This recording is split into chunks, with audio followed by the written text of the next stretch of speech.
Praise the Lord. Today Bible reading కీర్తనలు 45వ అధ్యాయము 8 నుండి 17 వచనములు. నీ వస్త్రములెల్ల గోపరస వాసనే, అగరు వాసనే, లవంగి పట్ట వాసనే. దంతముతో కట్టిన నగరులలో తంతి వాద్యములు నిన్ను సంతోషపెట్టుచున్నవి.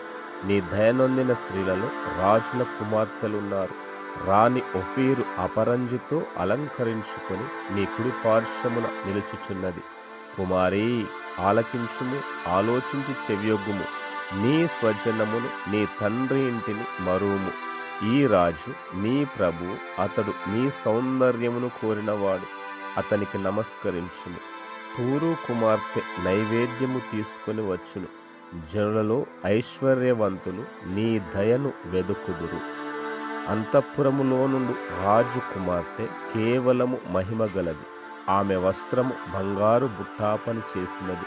విచిత్రమైన పనిగల వస్త్రములను ధరించుకొని రాజునొద్దకు ఆమె తీసుకొని రాబడుచున్నది. ఆమెను వెంబడించు ఆమె పనికత్తెలైన కన్యకలు నీ యొద్దకు తీసుకొని రాబడుచున్నారు. ఉత్సాహ సంతోషములతో వారు వచ్చుచున్నారు. రాజనగరులో ప్రవేశించుచున్నారు. నీ పితరులకు ప్రతిగా నీకు కుమారులుందురు.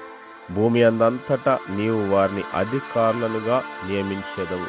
తరములన్నిటను నీ నామము జ్ఞాపకముండునట్లు నేను చేయుదును.